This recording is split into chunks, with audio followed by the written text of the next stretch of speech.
You don't get rich making video games. You want to get rich? Start a religion. And then make a game about that. Welcome to Triple Click, where we bring the games to you. This week we talk about Cult of the Lamb, an adorable management sim where you collect resources and set up a farm for all the followers of your cult who worship you without question. But it's like super cute.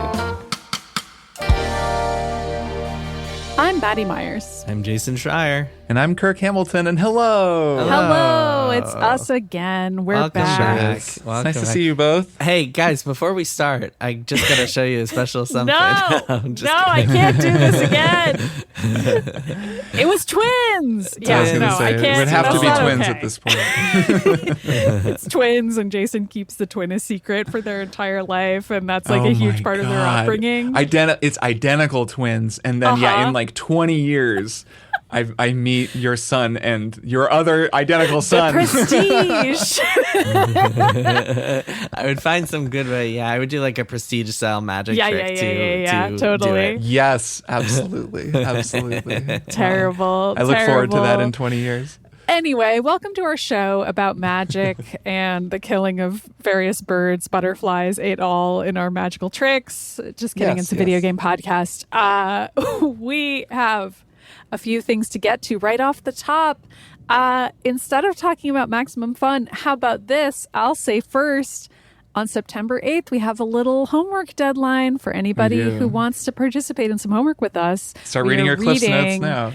We are reading a gamer novel. I've started it. We've all started it by now. We're all enjoying it so far. It's great. Oh, wow. Okay, congratulations. I've merely started it, and I'm loving it. Nice. Gabrielle Zavin wrote a book called Tomorrow and Tomorrow and Tomorrow. It is about game developers, people who make games. It's a novel, and we are all reading it and finishing it by the September 8th episode, and we're going to spoil it. We're going to spill the beans, so if you want to read along, please do. And speaking of spilling the beans, that's like the thing we do on this show. It's kind of our gimmick. We like spoil stuff and spill the beans, but usually we only do it for people who are Maximum Fun members, which means you would tippy-tappy into your URL address bar. You'd be like maximumfun.org/join. And then you'd click a bunch of other stuff and you'd become a Max Fun member. That's how it works. For $5 a month. What do you get if you tippy-tappy your way there? You get Beans Casts and you get Beans Talks, which are our bonus episodes, monthly bonus episodes. So you get this big backlog of them. But this month we are recording an episode about all 6 wonderful seasons of Better Call Saul, a really cool television show about a lawyer that I enjoyed watching without ever having seen any episodes of Breaking Bad. And we are going to spoil all of it. And if you're wondering how Maddy felt about that, you just have to sign up, become a member today, and listen. Yeah, how did I manage that? How did I get away with that? Kirk and Jason watched Breaking Bad. I didn't. Anyway, become a Max Fun member, join up, and get those bonus-odes. So that's it. That's the whole episode. Just nice, kidding. it's not. We're done. All right, see you next week. See you next time. So today we are going to talk about a video game. It's been a while, right? We all played the same thing. We all played the same video game. Sometimes we play video games. Triple play. Yeah, triple play. 3 people all played a video game. We all played Cult of the Lamb. Yes. So this is a adorable meets grotesque video game. It's an indie game published by Devolver Digital. Does it still count as an indie game if Devolver publishes it? There are certainly debates about that I've seen on the internet, but I'm going to call it an indie game. Massive Monster is the developer, and it just came out in early August on the 11th. It's available for pretty much every platform. I played it on PC, but it's also on Switch, Xbox, PS4, PS5, and I've played it for about 15 hours, haven't beaten it. Easily could have played it for the rest of my life because it's addictive in a very specific kind of way. So Cult of the Lamb, you play as a lamb. At the beginning of the game, you are a lamb who's being sacrificed. You could say maybe a sacrificial lamb. A sacrificial lamb is the kind of lamb, the adorable little walking, talking lamb that you are playing as. And you narrowly escape. I mean, I guess you don't escape. You do get sacrificed. Right. But then you make a deal with the devil or some sort of demon called the One Who Waits. And that demonic, godlike entity says that they will let you have life again as long as you create a cult in their name. So you do that because who wouldn't agree? This is a video game. You have to agree to that sort of thing. And thus begins a delightful management sim where you have to recruit cult members and make sure they're happy, healthy. You have to scoop their poop for them for a very long time. Poop scooping is a huge part of this game. And in between taking care of your cult, you are also going on crusades, which are sort of Hades-like isometric battles, although not quite as precise as Hades. We can get into that. You don't get to pick your weapon. They tell you, the game tells you what weapon you're going to pick, and you knock out baddies, collect resources, slowly defeat various elder gods and beings of the forest, and bring all of your resources back to your cult, where you keep on leveling it up. And maybe you do that for the rest of your life. I don't know. I never beat this game because I started to think maybe I had a problem where I couldn't stop playing it and I was worried about myself. But I want to know what you two think about this game. Jason, what do you think about Cult of the Lamb so far? I actually found it pretty easy to stop playing. I enjoyed it. Yeah, because you don't have any brain problems. I mean, well, I do with some things. I mean, there's a reason I finished tomorrow, like just in a single weekend. Sure. But yeah, no, it's an interesting game. I really liked it at first, but I think it's the type of game that because it's trying to mash together this management sim and this roguelike action game, it winds up it doesn't really go in depth with either side as much as it could. And so both of them wind up feeling a little bit shallow once you played for a few hours, especially the action part, the roguelike part. And Maddy, I think what you got at in your intro kind of distilled my biggest problem with the game, which is that you are presented with this kind of fake out of a choice every time you start a new quest, a new mission, a new adventure, where you see a little icon that's a weapon and you have to go up to it and pick it up. And next to it is another icon that's a spell that you go and pick it up. And you have to do this every time you start a new mission, and there isn't actually an option there. It kind of is presented in a way that would make you think like, oh, I get to choose between these two weapons for this loadout, and I can see which playstyle I prefer, which one seems more powerful to me in a given run. But no, it's just one. It's like one weapon, and that's it. And that kind of sums up what the action part of it is. It's very light. It's very choice free. It's very consequence free, and as a result, it's not quite as interesting as, say, a Hades or an Enter the Gungeon or any other sort of roguelike of this nature. That said, I had fun with it. It's a very cute game. The graphics are really fun and adorable in a grotesque way. And it's very easy to play. It's kind of one of those I guess it's sort of like comfort foodish. It's like very easy to get into, but like once you're playing for a few hours, you're like, this is kind of like, it's McDonald's-y. You're not getting a lot of nutrition out of this thing. It's just easy. It goes down easy, but like it's not really going to leave you super satisfied at the end of it. That's ultimately my takeaway from Cult of the Lamb. Mm-hmm. What did you think, Kirk? I think this is an interesting game. Yeah, I'm not in love with it, or I have not fallen in love with it. I do think that there are some interesting tensions between the two styles of game that this is. And part of me was a little bit disappointed that it wasn't a cult management sim in the way that I was sort of imagining when I first heard the pitch about it, just because, like a lot of people, I really like all of the sort of cult media that's out there, the documentaries about Heaven's Gate and Jonestown and whatever else. I just find them really interesting. They're these fascinating human stories about, charismatic liars and the reasons that people allow themselves to be manipulated. And they're so, they're so interesting. And the idea of a game that's playing with some of that, taking it out of the real world and putting it into this abstracted space and then having fun in that space, it could be really cool. I could see that being a cool game. Wait, you're saying that you were disappointed it wasn't about real cults, or you're disappointed it wasn't?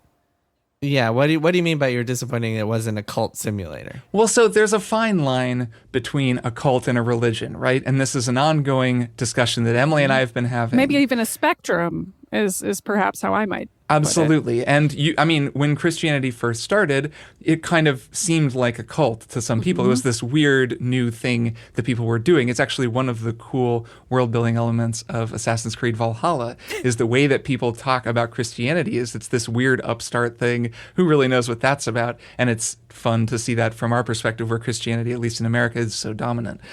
So there's already that kind of fine line. And then when you look at the sorts of cults that I'm talking about that I watch documentaries about, those are 20th century cults, a lot from the 1970s, from the sort of cult era, right? And then there are some modern day cults.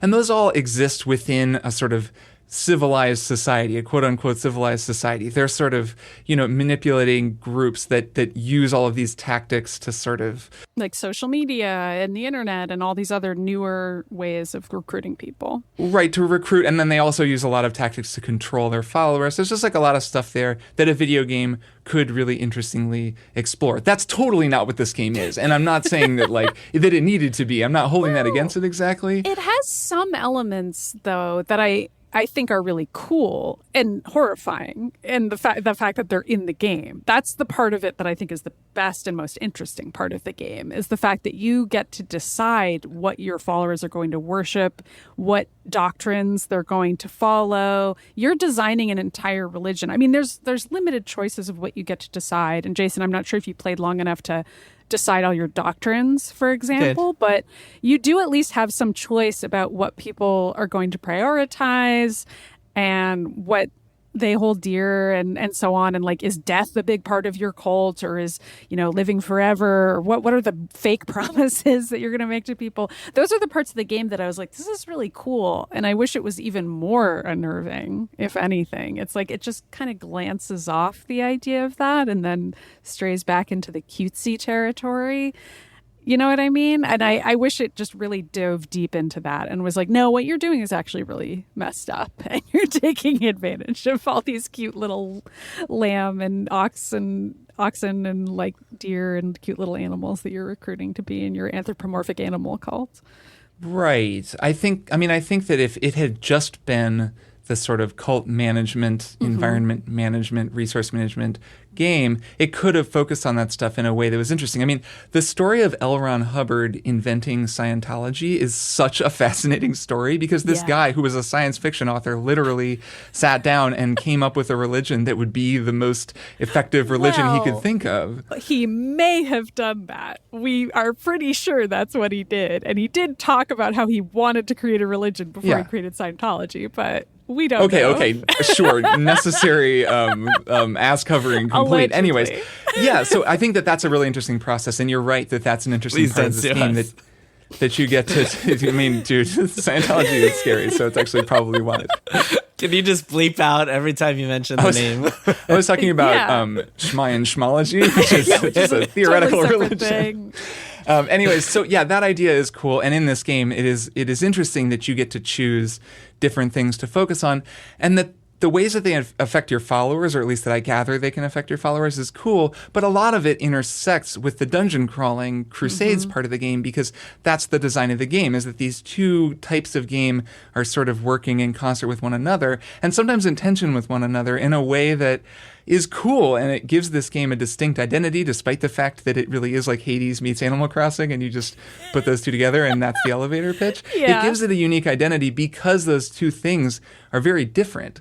For me, the appeal of a game like Hades, or I've been playing Rogue Legacy 2 a little because I hear such good things, the appeal about that kind of game is actually the impermanence. It used to be the thing I didn't like about roguelikes. Now it's the fact that I can play the game and I just sort of go through it a bunch of times, and I know no matter how I'm doing, if I die, I'm just going to do it again, and there isn't really a feeling of having to manage too much or take care of too much.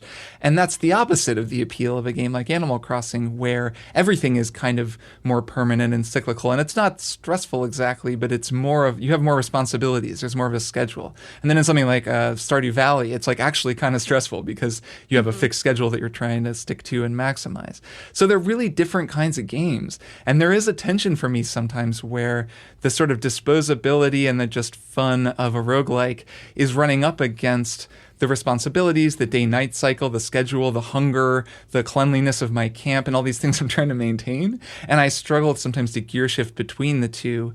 And then I think that some of the things like we were talking about, some of the sort of topical, like the thematic content of the game in what it's saying about how a religion works and how manipulating people works, like those are also a little bit undercut by the fact that all of the decisions you're making about your religion are also supporting the gameplay of the dungeon crawling and the power-ups that you get and that kind of thing, which is kind of less interesting. Mm-hmm. And it's not really clear whether it is making that statement. I mean, it isn't very overt. I did feel at various points like when the management sim part was going really well, I would just be like, oh, great, running a cult is super easy and working great for me because I really have everybody in their proper job right now. Everything's really well balanced. I'm really splitting my time well between the crusade and managing everybody. And it just, everything's going great for me. But I feel like the better part of the game, or the more compelling part of the game, is when those two things aren't in concert with each other, either because just a string of bad luck happens and like several people die in a row, or something else happens, like something goes wrong and just everybody gets mad at each other, or there's like a dissenter. There's one of the sort of plot lines that can happen and they're starting to convince everyone that you're evil, and there's like a cult within a cult developing that you have to tamp down on. I was very sad I had to build a prison. That really is the only way that you can get rid of dissenters. I thought that was... Well, you could sacrifice them. You can sacrifice them. That's a good point. I chose not to do that. There were some... I was trying to be a really nice cult leader. I was really trying to be compassionate about it. And I every time my followers asked me if it was okay for them to eat poop, I told them it wasn't okay. And I didn't let them do it. I don't know if you guys let them do it. There were a few things that I was just like, there are some lines we don't cross here in my cult. And eating poop is one of those lines. It's poisonous. There's a quest where they make you, the guy makes you like give him... I refused it. Ah, okay. You turned it down. I refused it every time. And they ask you again and again, Jason. Oh, wow. Well, because it's like, I think you're meant to like do the quest. And no, it was only once for me, but I did it and then it went away. It's recurring for you because you're not doing it. I'm never going to do it. I'm never going to do it. I didn't sacrifice anybody, but I did do some other things that I was like, I don't feel great about this. Like, I switched from graves to composting bodies and was like, are people really getting closure because of this? I was really concerned about my little animals. So, Kirk, to your point, I actually feel the opposite from you, and I actually feel like the two of these genres mash up pretty well together. Maybe because I'm more the type of person who likes a level of permanence in their roguelikes, to the point where like I enjoy it when you're accumulating things, like permanent things that you can then keep over time. Just to be clear, I actually do think they work well together. They are just in tension in some ways that are interesting. Okay, well, so for me, the tension of like going out there and being like, okay, I'm gathering stuff that I can bring back, and then when I do my management sim correctly, I can boost up my levels or whatever, make myself more powerful for the expeditions. That to me, that's a combination that I enjoy, and that's like a classic combination. It goes all the way back to like ActRaiser on the Super Nintendo, among other games. It's kind of like the your what is it, a lady on the streets and a freak in the sheets. That's that's how I would define this genre. From Usher's that's the what song it should we all know and love. That's what it should be called. That's what this genre should be called. Like in the at home, you're a town, you're running your town, and then you go out at night, and then you go out and you're a freak and you're collecting resources like a freak would do. That's this genre. The genre will be called Lady on the Sheets and a Freak on the Streets. No, Lady it's on the Street. Supposed to be the other way, by the way. But I love that you've gotten it wrong.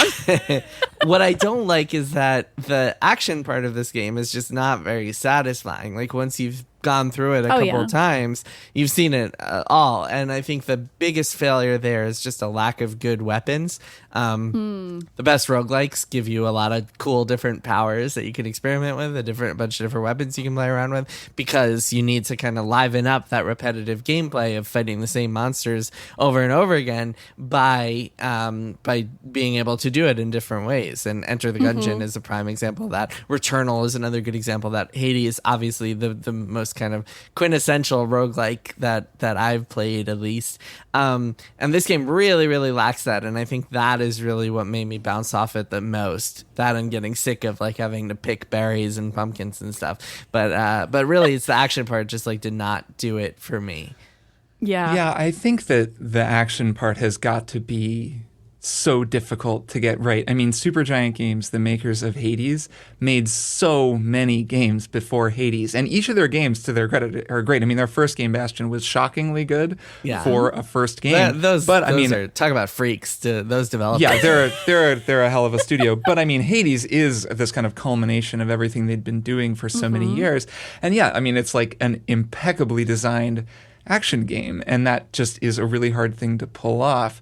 Massive Monster is not, I gather, a huge studio, so it has to be pretty hard to like get all of this going. Considering I was playing the game, and there's that pretty fun dice game. What's it called that you can play with the one guy out in the world? I was like, something. Yeah, Rattlebones. I think it's called. Yeah, it is. There's pretty kind fun. of a lot in this game, considering how it it kind of feels like an indie game. They've really put a lot into it.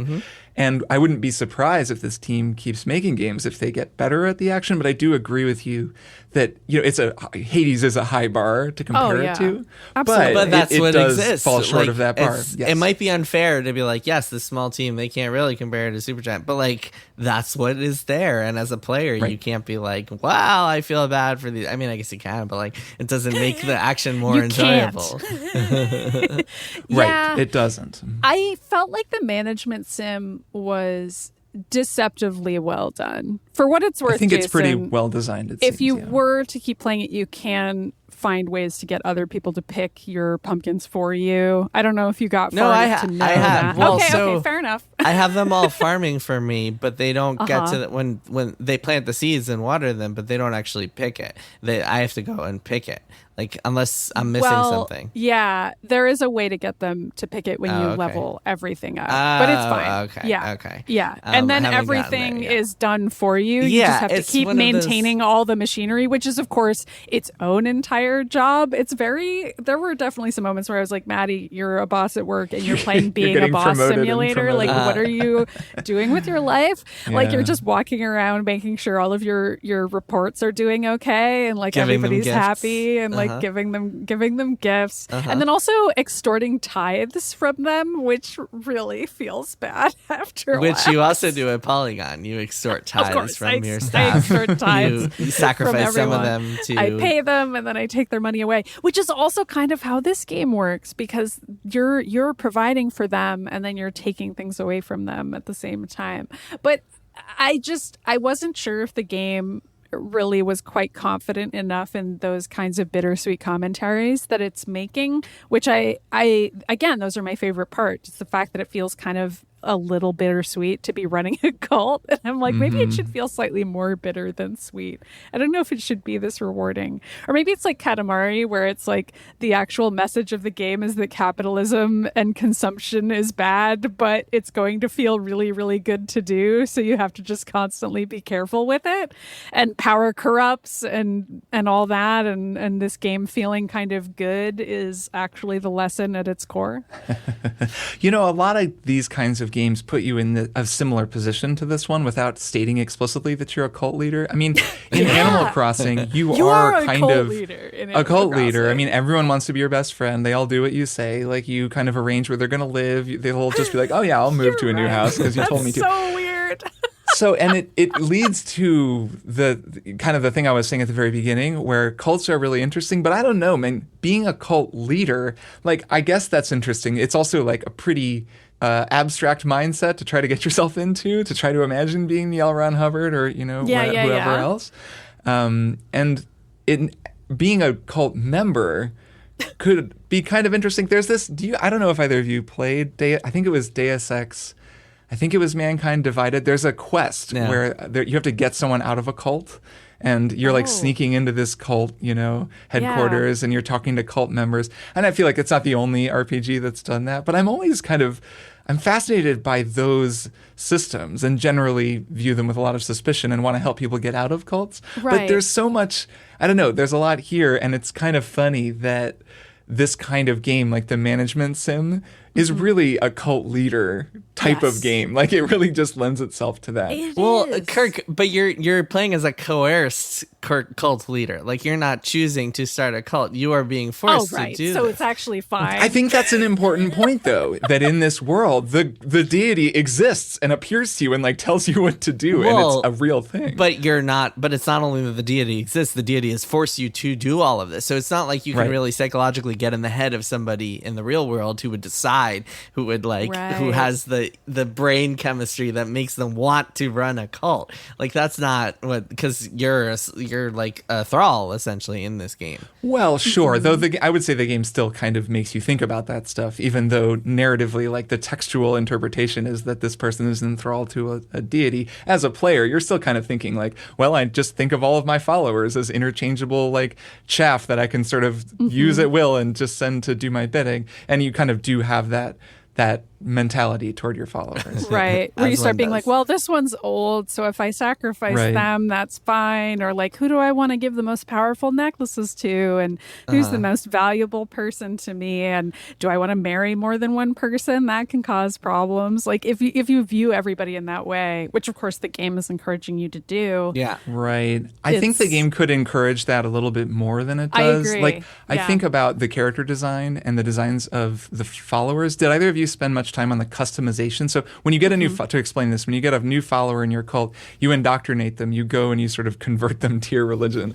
And they pretty much willingly do because Yeah. they were usually like about to be killed or something and you just brought them in. It's not really like you're convincing someone to leave their day job and give you all their savings. Or it's a more boss like, you Yeah, just that comes killed. later. right, or it's a boss. So you convert them to your your religion, and then you can pick their name and you can pick their appearance and you can Their kind of entire appearance. customize you can everything about completely them. remake every physical attribute of Right, them, but I found that seemingly. to be pretty shallow, and I never really did. I just sort of Oh, went I with did. whatever the random thing. Oh, so you did? Okay. Yeah. So how was that? And it's super weird because they are so happy. Like the animation after they like become a completely new being, they're like so wide-eyed and like, oh my God, thank you, master. Like I'm so excited about this completely different appearance you've given me. I only did it a couple times and I was like, this is weird. I don't like that they're so excited about it. But I agree with you. I wanted the game to push me into that uncomfortable zone more often because I don't know. I like it when a game makes me think, obviously. And so, of course, I could just easily refuse the poop quest every time. And I've just been doing that. And I'm like, but what would happen if my followers rioted and they were like, Maddy, we want to eat poop and you won't let us. And this cult is over unless you let us do it. I would be like, okay, I guess we're doing this now. And there are some quests that are a little bit like that. Like when you're deciding the doctrines, there is something where every decision is kind of bad. And you're like, well, okay, so either I'm okay with elders and I celebrate them, which like that's, I can't remember all the different doctrines, but like some of them are pretty positive, but then others of them are like just two different kinds of sacrifices that you have to give, or just both halves of it are bad. And that's interesting. And I wish more of that were part of it. And I just had to make more crappy decisions. Like the best parts were the parts where I'd be like on a crusade and I'd realize everything was going to shit and I had to like leave the crusade halfway through and be like, oh my God, I have to go take care of my little followers. Yeah, I mean, is that I've I left didn't them in get a the sense lurch. that the stakes really matter that much. Like, it doesn't really matter Well, if there's yeah. poop everywhere and people are hungry. Like, because you can just Sick. go and yeah. fix things. Like, can you lose? I mean, can you lose all your followers and then the one who waits comes for you and is like, you've failed as a cult leader and you're dead now? Like, what? I didn't experience that. I don't know. I didn't get it. I didn't get a sense that it mattered, and I got a sense that like there would be dissenters no matter what, and you can always find a way to get rid of them.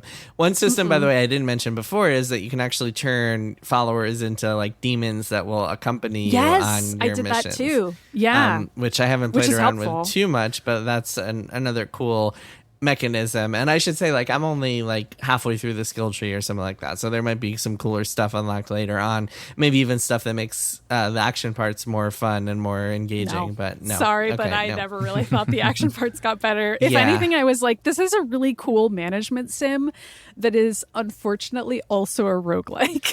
Right. That gets to some of the recommendation I was making to Emily. When I heard about the game, I was Yeah. like, oh, dude, because we've been watching all these cult movies and Yeah. documentaries. I was like, there's a new cult management sim that's like Animal Crossing, but you're running a cult. And her response was, sign me up. And then I started playing it, and I was like, oh, this is kind of a difficult roguelike as well, or at least a sort of challenging thing, which I know there's difficulty settings, or I think there are, but like it's kind of not her jam as much, like that kind of game, which is, I guess, just the risk you take when you combine two pretty different genres. You know, the reward is that you get something that is really distinct and can really work well and be cool. But the risk is that people who really like one and really like the other might kind of be turned off because they don't want to play a management sim or an action-based roguelike. Wasn't there a game called Cultist Simulator? Isn't that like what you're looking for, Kirk?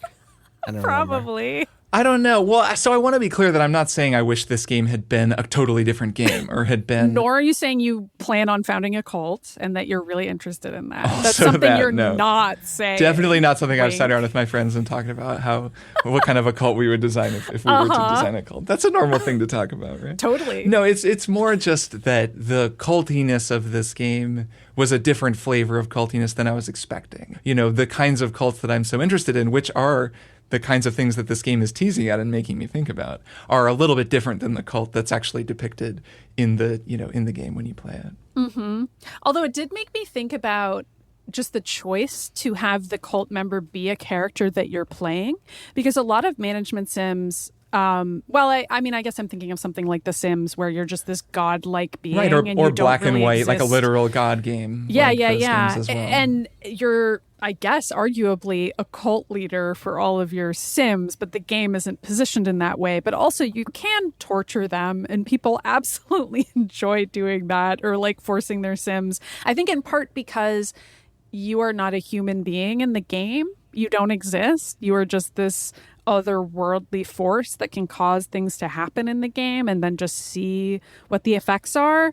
But by having you be a character in the game, and Animal Crossing is similar, it automatically makes you feel like there needs to be a justification for everything that you're doing. And in Cults of the Lamb, they get around that by having you be enthralled to this like actual literal demon, as opposed to just being like, I'm going to start a cult, and also I'm an adorable lamb. That doesn't factor into it. It's, you're sympathetic, everyone's sympathetic, you're enthralled to the game. There's layers of being enthralled. But in an Animal Crossing, you're just a cult leader, but nobody's calling it that. It's just that everybody thinks you're their new best friend, and it's really fun and cool. I just feel like this game would be... Are you the mayor of the town, or no? You're not the mayor, are you? No, you're not. No, you're just a guy who lives there, and there's You're another just a mayor? guy. I don't You're know. just the I coolest I guy barely ever. play I remember it. all the titles of like Isabel and Tom Nook. I think maybe Isabel is the mayor. I know you're heavily in debt. That's all I know about. You're heavily in Right. debt Okay, until you're thank you. not anymore. It's similar though. I mean, Tom Nook fulfills the role of the god in Animal He is Crossing, the right? one He is who basically waits. he is the You are indebted to capitalist him, and you god. do have to keep visiting him. Right. And instead of crusades in Animal Crossing, you're just going to other islands and like shaking them down for resources endlessly. Well, that's It's just the there's no newest combat one. involved. That's only the newest one. The other ones. Well, I'm saying that's the one I've played. Well, it's really not that different though. And I mean, sure. in Stardew Valley, you're going through the mines and fighting things and picking things up. Like this Right. has been introduced in some way or another to a lot of these games. So Stardew Valley is also a game where you're a lady in the streets and a freak in the sheets. you're Right. a freak in the mines anyways, if you Yeah. can not go too far down and past your bedtime and fall asleep down there, which happened to me a lot. so scary. It's funny, yeah, these games all put you in the position of middle management because the God game, I mean, is literally a genre of game. It's sort of fallen out of favor, but it was pretty big in the sort of 90s and 2000s. Games where you are an omniscient being and you're sort of building a world for simulated NPCs to live on, and Yep. you're in that role. This is very different where, yeah, you're middle management. You're sort of you're the senior manager, senior editor, or whatever, of, if you like, of this little Is town. this like the equivalent of the dadification of games, where now enough developers have had middle management jobs that they're now making games about middle management and also parenting? Where Right. they're like, oh, this is what it's like to be in charge of a small team of people and how stressful it is, but also it's fun and rewarding in its own ways when we succeed together. It It's does kind of true. feel like that's what this game is about. I would be curious if this game has multiple endings and how it ends. And none of us have finished it, but I do wonder, how does a religion end? I mean, how does any religion end? Does a religion end? Like, that is actually a really interesting question. And it's the kind of thing that you could actually provide an answer to in a video game, which is probably the only place you're really going to get that, short of, I mean, a lot of cults just end super badly, but that's kind of a different, a different thing. But maybe this game plays with that. I mean, maybe it goes there. I actually don't really know. But your goal is to beat the other prophets and like destroy their cults. So like presumably at the end, if you get the best victory, then you're the only remaining cult, and so you're the like top, the most powerful cult. Hegemonic cultural ramification of your world. Yeah. But is there some element of discord or ambiguity introduced to the idea of vanquishing all other religions and your religion becomes the dominant one? Like, it would be not surprise me if this game doesn't just present that as, hell yeah, you did it. Everyone is your religion, you win. And there's maybe something a little bit more sinister going on. And I think that's something that none of us have seen, but may well be there at the end, and does make me curious about how this game ends, even if I don't know if I'll play it to the end. Bing! Kirk here. As I edit the episode, I decided to just look up how the game ends, since it feels a little unsatisfying for us all to just sort of not know. And there are a couple possible endings. They're not super provocative, but they're kind of cool. I appreciate at least the way that it looks like it ends, and it does sort of leave some interesting ground for them to explore in the future. Okay, anyways, just wanted to mention that. Back to the show. Bing! Speaking of the end, it's worth noting here, especially if people are interested in the game and like think it sounds cool enough to go check out. It's a very buggy game, especially in the second half. Oh yes, we should mention that. It's not a polished game. It's a game that has a lot of issues, crashes I've gotten for sure. Yeah, it bums me out that it doesn't run better. I'm playing it on Steam Deck, and I gather this is also an issue on PC. And I know the Switch. I've seen people saying the Switch has a lot of issues. It has that micro stutter thing that usually I can live with. But it's the thing where it's running great. In this game, it's a sort of pop-up coloring book style. It's not the kind of game. Gorgeous. It's perfect for Steam Deck. Oh, it's like the kind of game. Really cool, by the way. Cool. It's lovely looking, and it's not the kind of thing you would imagine would be super taxing. So it runs really smooth, and it's pretty responsive, and then it just like it just like lags for a second and like zips around every 10 seconds. This is just for me, but I've seen a lot of people complain about this. And it really is a shame that kind of thing, and then I gather much more significant bugs that sort of halt your progress and cause the game to crash, can also happen just because I'm sure at some point I would assume they'll patch all of that stuff and fix it, and that might be the time to play it if you do think this sounds cool, like Jason is saying. So yeah, I'll second that. I could also see this being a scenario, and I think I said this about Loop Hero too, for the same reason, where the sequel is going to be the game that really polishes up the combat design, the weapon choice, gives you weapons you can actually level up, makes the management sim stuff a bit tighter earlier on so that people can really understand how to min-max their cult quickly. And then also maybe in the sequel, you're like a up-and-coming cult that has to overtake the cult of the Lamb, which has become the hegemonic domination. Like a Diablo 2 style thing. Something like that. I just feel like, I don't know the ending of this game, but that seems like a natural jumping off point if they make another one. And I think this game has done well enough, in part because this is a year where people are really just looking more to indie games because there aren't that many major releases. So stuff like this has really popped. I've seen a lot of people playing this, so I think it's possible they could make another one. I think that's very true. This does feel like it could be like iterated on into a super awesome game. Like this, the formula is strong, and they just have a few things that they need to improve. And yeah, I could totally see that. And they could make it way more disturbing too.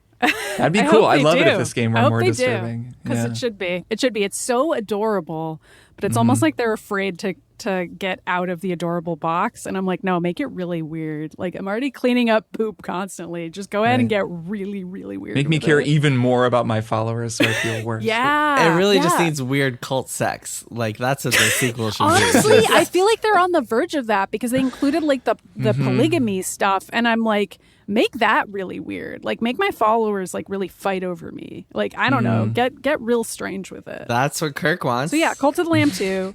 Can't wait. Also, it should be set in Portland, Oregon, and you should be a musician who also does podcasts. That's a pretty popular podcast, but it could be a lot more popular. If right, we really thought it about needs more followers. It needs more Max Fun members in order become to really... a Max Fun member, guys. Oh my God! Wait, you guys, are we running a cult right now? Oh no! I don't want to think about that too hard. So let's take a break and then come back with one more thing, shall we? Hey, kid. Your dad tell you about the time he broke Stephen Dorff's nose at the Kids' Choice Awards? In Dead Pilot Society, scripts that were developed by studios and networks but were never produced are given the table reads they deserve. When I was a kid, I had to spend my Christmas break filming a PSA about angel dust. So yeah, being a kid sucks sometimes. Presented by Andrew Reich and Ben Blacker. Dead Pilot Society, twice a month on MaximumFun.org. You know, the show you like, that hobo with the scarf who lives in a magic dumpster. Doctor Who? Yeah!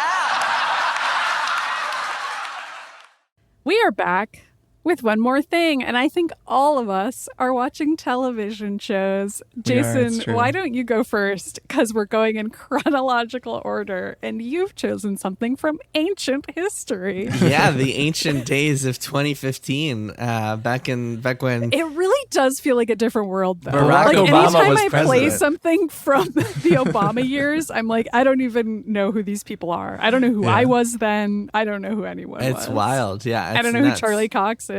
I did read a book, but it's a book we'll be discussing in a few weeks, so that's not my one more thing. Yeah, I've been watching the TV show Daredevil that was on Netflix back in 2015, and it's so interesting rewatching. I think I watched all of it. Maybe I just watched the first couple of seasons back when they aired. This was before, of course, the MCU really came to TV. So the idea of these shows back then was that, like, it was after the Avengers. It was like during phase 2 of Marvel stuff, but Marvel basically said, hey, Netflix, you can do your own thing. And so Netflix made these 4 shows: Daredevil, Jessica Jones, Luke Cage, and Iron Fist. Is that the other one? You know, that other fourth that one? Iron something. Definitely the least well remembered of the 4. And then like merged them all together into the Defenders, which is like the Netflix version of the Avengers. Anyway, Daredevil was really the best. Jessica Jones season 1 was also incredible, but Daredevil was really the strongest for a number of reasons. One of which being that Charlie Cox is Daredevil, and then Vincent D'Onofrio's Kingpin just like stole the show every time they were, especially Vincent D'Onofrio. Every time he was on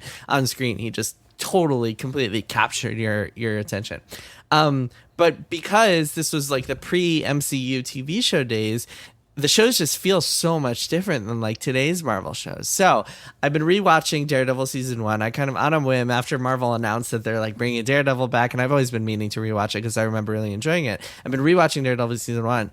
It's so good and is like so dark and interesting and explores all these interesting themes and is just like extremely well executed, well written, well shot. It just like feels really cool, and it just feels so different than any of the Marvel shows, which really just. It's hard to, if I were more of a film buff, I might be able to like put my finger on this if I were a film critic or something, but like there's something that like feels, for lack of a better word, bubblegummy about every single Marvel show, even the darker ones, even like Moon Knight. There's something that they all have this sparkle. feel, this kind of machine-made feel. There's something about them that just like feels they were made in a factory. Even Miss Marvel, which I really enjoyed, as I talked about a couple of weeks ago on our latest Beans cast. I really enjoyed that show, but like even that, it just has a certain feel. It has the Whedon style quippy dialogue. It has the certain look to it. It has the visual effects that like are Marvel. On the other hand, you watch Daredevil and it feels like it could be up there with like prestige TV. Like it feels like a genuinely great TV show. Everything about it, it's just like the script, the way it looks, the way it feels, the acting, the performances are really good. The action is really cool. Man, I just show. watched, so I've only watched a couple episodes so far. You see that big oneer? But the iconic scene. one is in episode 2, the hallway fight scene, which is just that's some good shit. astonishing. And like I haven't seen anything like that in anything Marvel like in years, right? So I really recommend like going back and rewatching it, especially if you're getting kind of like Marvel fatigued. Daredevil, man, really, I'm gonna rewatch it all, and then I'm gonna rewatch Jessica Jones too because I remember that being awesome. But like those shows, just because they really gave a bunch of talented filmmakers and writers and actors carte blanche to go and make something that felt different, I think they really stand out. And Yeah, man, even just a couple episodes into Daredevil season 1, and I remember season 2 and even 3 like dragging a little bit and not being quite as good, but a few episodes into season 1, it's just like you really remember like, man, that was a good show. So yeah, Daredevil, very good TV show, and Charlie Cox, and then the guy who plays Foggy is also amazing, and the woman who plays great. Karen Page is The also guy from great. Mighty Ducks, yeah. Yeah, just really a high quality show, and just is really way up above, I think, most of the Marvel stuff we've seen, especially in recent years.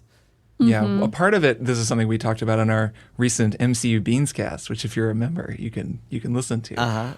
Part of it is the costume, I think. I love how in season 1 of Daredevil, he's just wearing like this black thing over his head. Black eye band, and he looks like this scary weirdo. He just doesn't have a costume. And the costume's okay on the Netflix show, but once he puts it on, I always found it a little deflating because he's so much cooler and scarier as just this guy who comes out of nowhere with this thing over his eyes and then just beats the shit out of everybody. Also, I don't know if you guys remember this, but in the first few episodes, they don't even introduce Vincent D'Onofrio. He's behind the scenes, and they have this guy played by Toby Leonard Moore, who, Kirk, you will know as Connerty in Billions.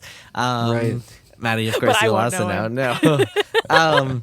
And he plays this like assistant character who is always talking about my employer, and it's like we don't name him. So it really builds up the suspense and the intrigue. Yeah, I might good rewatch stuff. the whole thing. I never watched season 3. Maybe I'll just start from season 1 and rewatch it. Yeah, I remember really digging it all. So season 3, from what I remember, I can talk more about this once I've rewatched it all, but from what I remember, season 2 has no Kingpin. Season 3 brings him back, and that's why season 3 is seen as almost as good as season 1, and season 2 is not. Season 2 has like Elektra, and it's kind of weird. Does some weird things. And Punisher, I believe, is in season 2 as well. Maybe, yeah. I remember liking season 1 of Punisher and season 1 of Luke Cage, although you didn't list those, Jason. But I remember thinking like the first seasons of all those shows were really strong, except Iron Fist, which I didn't watch. Well, Punisher is its own entity. No, Luke Cage is part of the 4 that I mentioned earlier. Mentioned that. Yeah, but Punisher did get its own show and is a Yeah. spin-off, basically, of the Netflix universe. Right, Yeah, exactly. it was cool. It was cool. Remember it wasn't when bad. superhero shows were different than they are? Yeah, right. Also, when they could just be one other different. thing worth noting is that like MCU, now we're so used to the references everywhere, but in Daredevil, it's very, very subtle. They just mention like they hint at the attack in New York and like the incident in New York. Which and I remember liking. I remember liking Yes, that everything had exactly. to be so low stakes because it's like these are all heroes we've never heard of. So we need there to be a reason why we haven't heard of them. Yep. So all their crimes need to be really personal and just have character drama instead of aliens attacking New York City drama. Exactly. Although Charlie Cox does show up in the most recent Spider-Man movie. He does. He's Well, got a fun gonna cameo. get a new and then he's going to new get show and on he'll Disney be Plus. part Yeah. of maybe he'll be part of the new Avengers. Congrats And to Charlie Cox for getting that Disney money. I hope they bring back a lot of the people who worked on Daredevil because like it's really a good crew. I believe Drew Goddard, who is a longtime like writer and showmaker for a bunch of like Buffy and Angel. Angel, by An the old way, hand. a lot of Angel vibes in Daredevil. A lot of like those Yeah, noirish not a bad detective. thing. Yeah, no, very good thing. Drew Goddard, is an excellent showrunner for Daredevil, and just really enjoying it. Good show. That's cool. Kirk, how about you? So I watched something I'm a little more mixed on that is also a TV show based on a comic book. This is Paper Girls, which is on Amazon. It's based on a recent series of comic books by Brian K. Vaughan, illustrated by Cliff Chiang, that I haven't read but have been aware of because the premise sounds really cool. A group of girls, sort of preteen girls in the late 1980s who run a paper route, or they each run their own paper routes, wind up getting thrown together into some sort of supernatural adventure. And I thought that seemed like a fun premise. And then the show came out and I watched it. I watched the whole first season, and it's such an interesting thing. I was really kind of mixed on it, and I think where I come down is that I think the source material is really strong and the adaptation was just underfunded and undersupported. I think that's where I come down on it in the end, which it's been a while since it felt like one of these shows could have been great if Amazon had just put more money into it, but that's kind of what it feels like. So this show is got a lot of time travel. It's got a lot of really wacky hijinks. There's giant robots and dinosaurs and stuff that turn up. It gets really weird toward the end because it is a supernatural, sci-fi adventure. But it's a pretty grounded story. And it's primarily about these 4 girls who wind up traveling through time and meeting various versions of themselves throughout their lives and possible futures that they could have. And it winds up dealing with some really cool character stuff. Like, it's really thought-provoking and interesting in the way that Brian K. Vaughan tends to be. He's kind of good at writing those kinds of stories. And so I was realizing toward the end, I'm like, man, I'm really into these characters, and I like what they're doing by making people confront death in interesting ways and confront disappointment and what is destiny and what is time. Like, it's not so much the mechanics of time travel as it is the personal stakes of seeing your life and maybe even seeing your death and that kind of thing.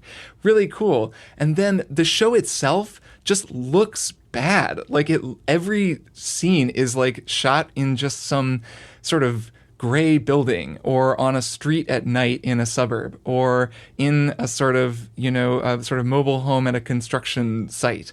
And there's some CGI stuff, but it doesn't look good. Like, there are some scenes with like CGI creatures that look like Power Rangers level. Like, it really just looks like they didn't have the time, they didn't have the support, they didn't have the money to make something that would be kind of as appealing as it needed to be. And I'm not sure. I mean, I've looked at what the comics look like, and they take place a lot in the suburbs and in sort of, boring, I guess, quote unquote, boring suburban Midwestern settings. But the comics are beautiful looking and the art style is beautiful. And it just makes me, I don't know, it left me kind of frustrated that the show didn't get the sort of vision behind it or the support to make that vision become real, given that the premise and the ideas and the characters are still really cool. So I do recommend it as something to watch. I mean, if that sounds cool to you, like, it's a cool show, if a little frustrating, and maybe if a lot of people watch it, they'll give it some more support for season 2. But yeah, I can't quite put my finger on, I mean, it's a number of things, so it's hard to put your finger on, a number of things because it isn't just one thing. But there's just something. It could have been animated. It could have had a different look. It could have been approached differently. And I think it would have held together a little bit better. But I still did like it overall. Did you feel like the acting was good? I think the acting was a little bit of a mix. Some of the characters are good and some of the actors are good. There are times where that's the same feeling really, where I'm like, this just kind of feels like they didn't take the time with this scene to really crack it and to get all the actors kind of on the same page and really delivering and kind of working it out. Like, it feels a little rushed, and even the acting at times feels rushed, but the actors do a good job with it. In fairness, Amazon doesn't have a lot of money, so you got to cut them some slack. It is funny watching the trailers for that Lord of the Rings thing that's coming up and being like, couldn't just like 5% of the budget for this have gone to make Paper Girls a little bit, have a little more zazz, Yeah. Be a little better looking? Well, that's where it all went. That's the problem. Yeah, I guess so. And It kinda seems Bezos like had to like knock down that bridge to move his yacht from one place to another. It's funny because I also watched an Amazon show that I have some issues with that I'm now wondering if they were similar reasons. So I watched A League of Their Own, which is a TV series version of the movie of the same name with Gina Davis and Tom Hanks.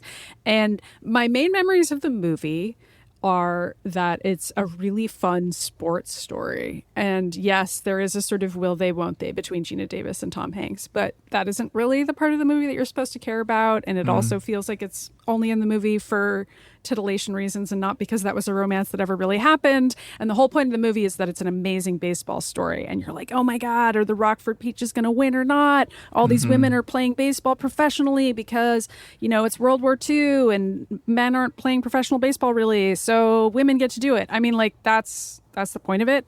So A League of Their Own, the TV series, all that stuff I said is not the point of it.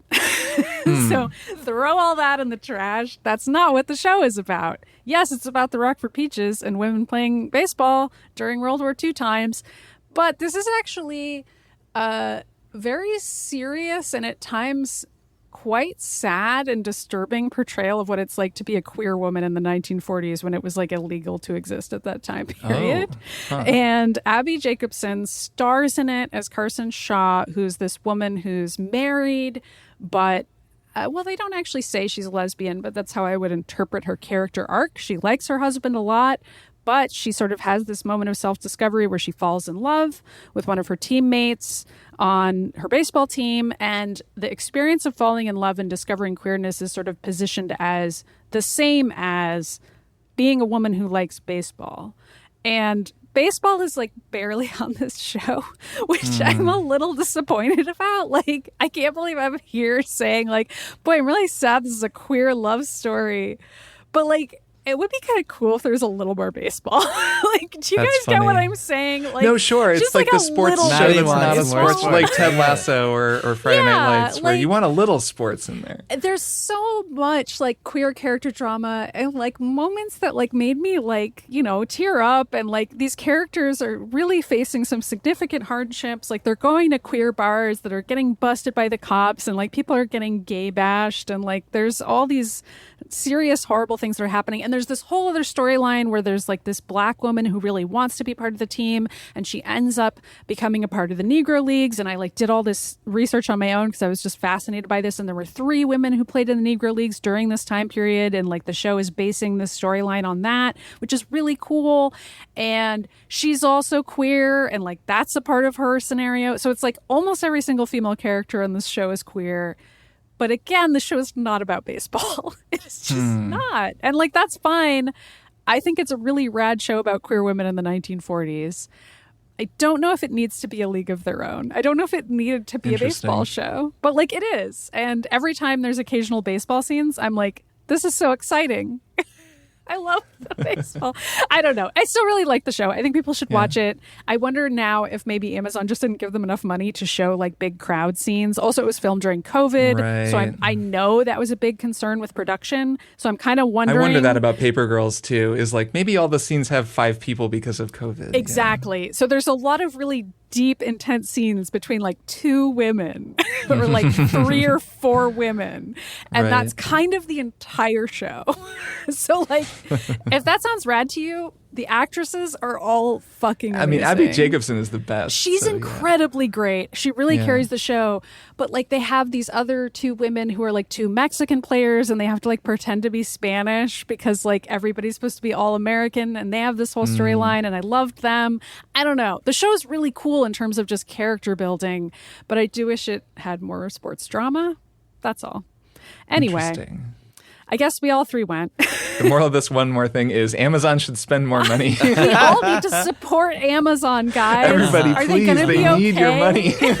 Please. How else will we get appropriately expensive looking content? Oh my goodness. Well, it's not going to come from HBO and Warner Brothers, which is just axing Apparently everything. not. Apparently Yeah, not. apparently Apparently not. not. But there is that new Game of Thrones show.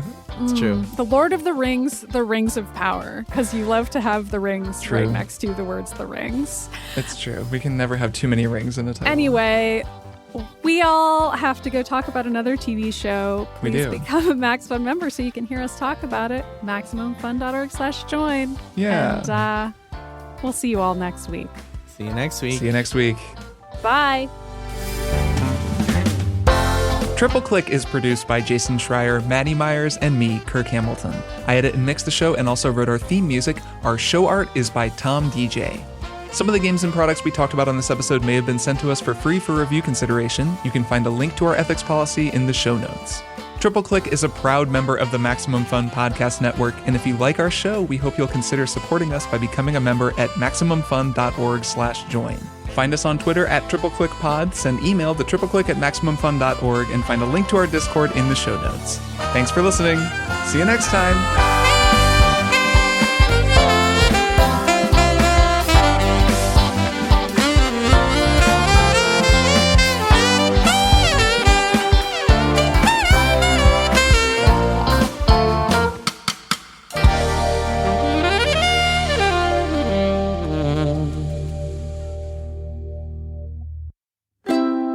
MaximumFun.org. Comedy and culture. Artist owned. Audience supported. All right, if anybody's still there, this is Kirk after I edited the episode, and I just wanted to acknowledge that moment when we were talking about the year 2015, and then Jason and I both simultaneously, with the exact same inflection, said, Barack Obama was president. And that was not planned. That just sort of happened. And I just left it in there. And I wasn't going to comment on it. But if you noticed that and you stuck around till the end, I just want to say that I'm right there with you. That was an unusual coincidence and possibly a sign that Jason and I have been podcasting together for too long. Or maybe for just enough. Anyways, thanks for listening to our show. See you next time.